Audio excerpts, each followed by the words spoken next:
नमस्कार दोस्तों, स्वागत है आपका हिंदी नॉलेज शो में। तो दोस्तों, स्क्रीन पर आप जो नज़ारा देख रहे हैं ये वियतनाम और चीन की सरहद का है, जिसमें चीन के सैनिक वियतनाम की तरफ पत्थर फेंक रहे हैं बच्चों की तरह। वहीं बात करें ये बच्चे किस पर पत्थर फेंक रहे हैं, तो जो वियतनाम के गरीब मजदूर हैं जो अपनी सरहद में रहकर वियतनाम की जो नदी है उसकी चारों तरफ की सीमेंटिंग कर रहे हैं। क्योंकि बारिश के मौसम में जब जबरदस्त बारिश होती है तो ये आसपास के पहाड़ दरक कर नदी के अंदर चले जाते हैं, जिस वजह से नदियां ओवरफ्लो करती हैं और जो गांव होते हैं छोटे छोटे वियतनाम के, वहां पर बाढ़ आती है। तो ये चीन के बच्चे वियतनाम को रोकना चाह रहे थे। हालांकि आप कहेंगे कि ये गोली भी तो चला सकते थे, तो देखिए गोली चलाने के लिए दम चाहिए, क्योंकि चीनियों को पता है कि जितनी भी बार आज तक उन्होंने वियतनाम की तरफ गोलियां चलाई हैं उसके बाद वियतनाम के सैनिकों ने चीनियों की जमकर ठुकाई करी है।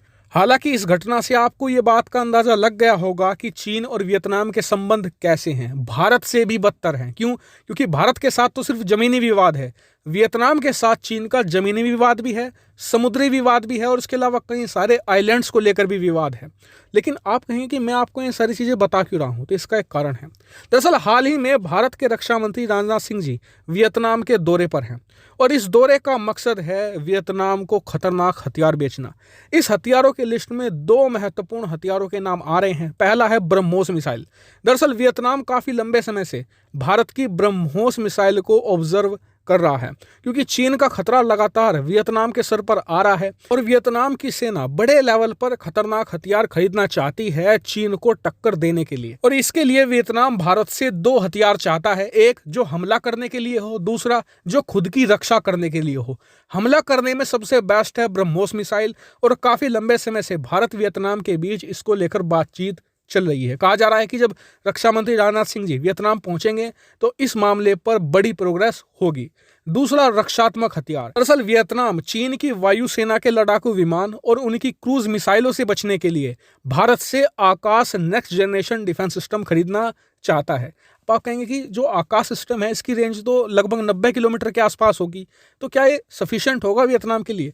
तो बिल्कुल होगा, क्योंकि आप स्क्रीन पर देखिए जो चीन और वियतनाम की सरहद है ना, ये ज्यादा लंबी नहीं है, छोटी सी सरहद है। 2-3 सिस्टम काफी होंगे वियतनाम के लिए। लेकिन जो वियतनाम का मेन फोकस है वो ब्रह्मोस मिसाइल पर ही बना हुआ है, क्योंकि वियतनाम को पता है कि ब्रह्मोस ही वो हथियार है जो चीन के सारे डिफेंस सिस्टम को ब्रीच करके चीन के बड़े बड़े शहरों को निशाना बना सकते हैं। वियतनाम के लिए एक एडवांटेज ये है कि चीन के वो शहर जो चीन की जान कहे जाते हैं वो वियतनाम के बेहद ही करीब है, जैसे कि शेंजन हो गया, इसके अलावा ग्वांगझाऊ हो गया, हांगकांग हो गया, मकाऊ हो गया। ये सारे के सारे शहर वियतनाम के बेहद ही करीब हैं और चीन की रीढ़ कहे जाते हैं ये शहर। और ऐसे में अगर वियतनाम ब्रह्मोस मिसाइल लेता है ना, तो इन सब शहरों को वो ब्रह्मोस से आसानी से टारगेट कर पाएगा। वहीं भारत के लिए भी बड़ा फायदा है। पहला तो ये कि हमें इससे दबाकर प्रॉफिट होगा, हम पैसा कमाएंगे। लेकिन उससे भी बड़ा फायदा ये है कि चीन जो भारत के पड़ोसियों को नए नए हथियार पनडुब्बियां देकर घेर रहा है, हम यही रणनीति चीन के खिलाफ लागू कर देंगे। चीन के एक बहुत ही खतरनाक पड़ोसी के हाथ में एक बहुत ही खतरनाक हथियार दे देंगे, जिससे कि चीन बहुत ज्यादा अंडर प्रेशर आ जाएगा। ऐसे में एक रणनीतिक जीत भी है हमारे लिए और फाइनेंशियल जीत भी है। बस इसके लिए वियतनाम के साथ सकारात्मक बातचीत हमें करनी होगी और इसीलिए हमारे रक्षा मंत्री वियतनाम जा रहे हैं। हालांकि इस पूरे मामले पर आपका क्या कहना है कमेंट करके जरूर बताएगा। साथ ही वीडियो को शेयर कीजिएगा और चैनल को सब्सक्राइब करना बिल्कुल मत भूलिएगा। Thank you very much for watching video.